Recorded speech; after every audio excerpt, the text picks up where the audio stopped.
Bonjour, je m'appelle Jocelyn Sanon, professeur de français et préparateur du TCF. Aujourd'hui, je vais vous présenter la méthodologie pour obtenir un niveau B2 au minimum et C1 ou C2 à l'expression orale pour la tâche 1 du TCF. Je dois vous dire que cette vidéo fait partie d'une série de 3 où justement l'idée c'est de vous permettre d'obtenir un niveau avancé, un B2 élevé ou C1 à l'examen.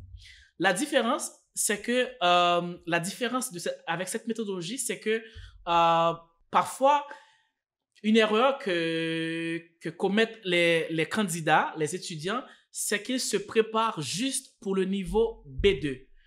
Mais là, la question, c'est que si vous vous préparez seulement pour le niveau B2, c'est qu'à l'examen, considérant plusieurs facteurs dont le stress, il est très probable que vous obtiendrez malheureusement un niveau B1. Mais si vous vous préparez pour un niveau avancé, par exemple C1, C2, c'est sûr que si ça se passe bien pour vous, vous allez avoir un niveau C1, mais sinon, vous allez obtenir ce dont vous avez besoin exactement, qui est le niveau B2. Et c'est exactement ce que je vais vous enseigner maintenant, c'est comment vous préparer pour ce niveau avancé et obtenir soit C1 ou B2 au cas où ça ne se passerait pas trop bien. Alors, on va tout de suite commencer. Comme vous le savez bien, c'est que pour la tâche 1, l'objectif, c'est de se présenter.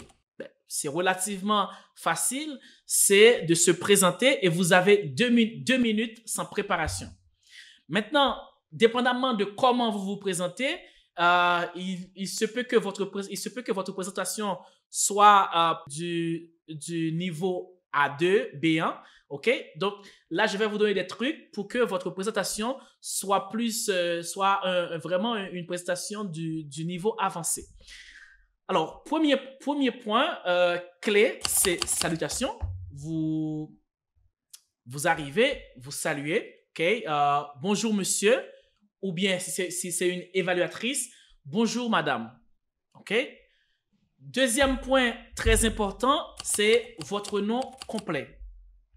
Je m'appelle Jocelyn Sanon, ou du moins, vous pouvez dire je réponds au nom de Jocelyn Sanon, ou encore, mon nom, c'est Jocelyn Sanon. Ensuite, il y a la nationalité.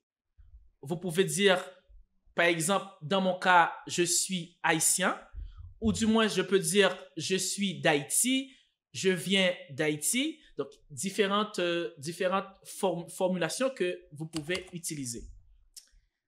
L'âge, j'ai 35 ans, j'ai 35 ans, je suis âgé de 35 ans. L'une ou l'autre, sans aucun problème. Un autre point important, c'est l'adresse. L'adresse, j'habite au Mexique, je vis au Mexique, mais il ne suffit pas de dire j'habite au Mexique ou bien je vis au Mexique. C'est important de donner des détails. Et c'est ce qui va faire exactement la différence entre un élève ou bien un étudiant du niveau débutant, intermédiaire ou avancé. Par exemple, si je veux avoir une performance du niveau avancé, je peux dire j'habite actuellement au Mexique, mais je suis ici depuis 2014, depuis 2015. Vraiment, j'adore, c'est un pays que j'adore. Ceci pour plusieurs raisons, parce que d'abord, sur le plan culturel, c'est un peu similaire à mon pays d'origine. Et en plus, les gens sont très sympathiques. J'adore le climat et sans mentionner la langue, puisque l'espagnol, c'est une langue que j'adore beaucoup. Donc ça, c'est ça, comme je vous ai dit tantôt, c'est très important dans la mesure du possible de donner des détails parce que ça va faire marquer la différence entre un élève intermédiaire et un élève avancé. Bien. Un autre point que vous pouvez mentionner, c'est la langue parlée. Par exemple, moi, je parle 4 langues. Je peux dire, bon, je parle 4 langues. Je parle le créole haïtien qui c'est ma langue maternelle. Je parle le français qui c'est ma deuxième langue. Et D'ailleurs, j'ai fait toute ma scolarité en français. Donc, voilà, là, je donne des détails. Et je parle espagnol. Je vais mentionner l'espagnol. Je vais dire, ensuite, je parle l'espagnol. J'ai appris l'espagnol au collège. Et aussi, je l'ai enseigné chez moi, dans mon pays. Et étant donné que j'habite ici au Mexique depuis plusieurs années, ça me permet de le perfectionner. Donc, c'est ça. Et en même temps, non seulement l'espagnol, je parle aussi l'anglais. Je considère l'anglais comme ma quatrième langue. C'est vrai que comme langue, je ne la pratique pas souvent, mais bon, je peux me débrouiller. Voilà, j'aurais pu dire je parle le créole, le français, l'espagnol et l'anglais, mais là, j'essaie de donner des détails, ce qui va marquer la différence avec un étudiant du niveau débutant ou intermédiaire. N'oubliez pas que ici, l'objectif, c'est d'obtenir un niveau avancé. Donc, moi, dans mes cours de préparation, normalement, je prépare mes étudiants pour un niveau avancé. C'est la raison pour laquelle que la majorité de mes étudiants, bien entendu, si l'étudiant applique tous les conseils que je lui donne, la majorité obtiennent C1. OK?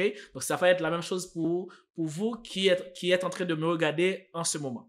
Et un autre point que vous pouvez aborder, c'est la situation laborale. Vous pouvez dire, par exemple, je suis professeur. Et ça peut s'arrêter là, mais sachez que si vous vous arrêtez là, vous travaillez pour un niveau débutant, un niveau intermédiaire.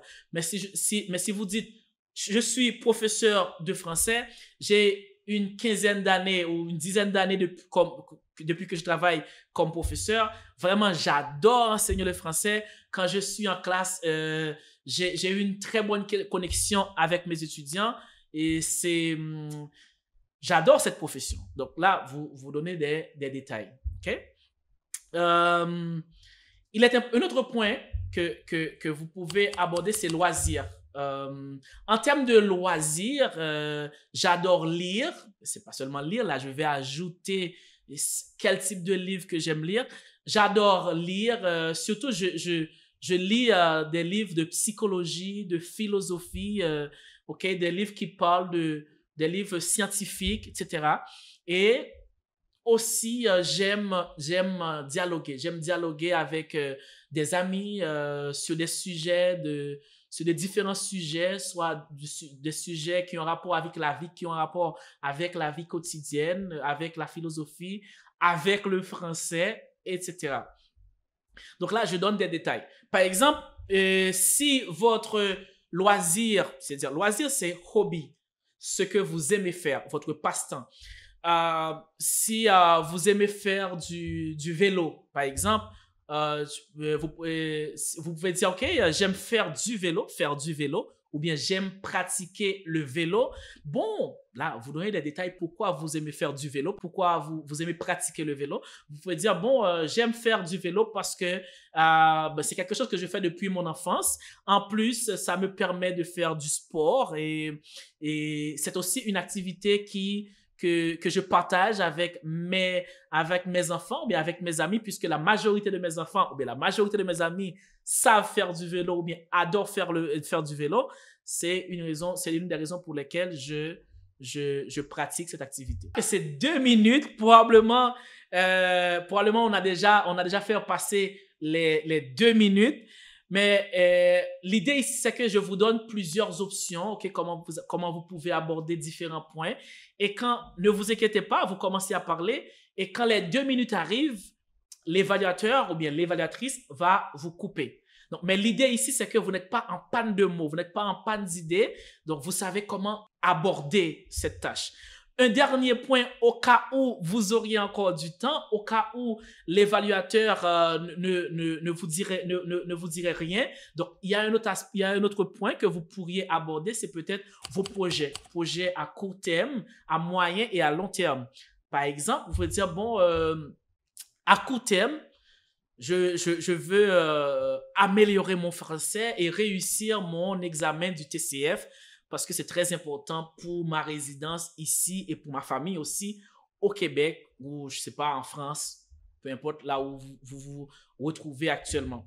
Et à moyen terme, j'aimerais changer de travail parce que, bon, dans mon pays d'origine, j'étais habitué à, je sais pas, n'importe quel type de travail. Par exemple, j'étais professeur de français, je travaillais à l'université, mais ici, il est un peu difficile pour moi puisque je ne maîtrise pas encore trop bien la langue ou bien j'ai pas encore la résidence. Si, bien entendu, l'évaluateur ne vous coupe pas encore, je suis sûr que il va vous couper arrivé à ce point. Il va vous, puisque on a déjà mentionné plusieurs aspects, mais on ne sait jamais. Donc là, vous pourriez aborder la question de projet à long terme. Ben, à long terme, j'aimerais mettre sur pied ma propre entreprise, acheter une nouvelle maison.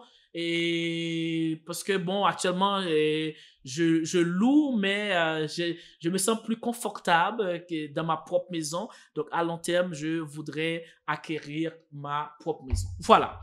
Ça, comme je vous ai dit, c'est un format, une méthodologie que vous pouvez utiliser pour la tâche 1 du TCF afin d'obtenir un niveau C1. Si ça se passe bien pour vous, c'est C1, mais au cas où il y a quelque chose qui ne marcherait pas trop bien, vous allez obtenir B2, qui c'est exactement ce dont vous avez besoin. Voilà. Comme je vous ai dit au début, cette vidéo fait partie d'une série de 3.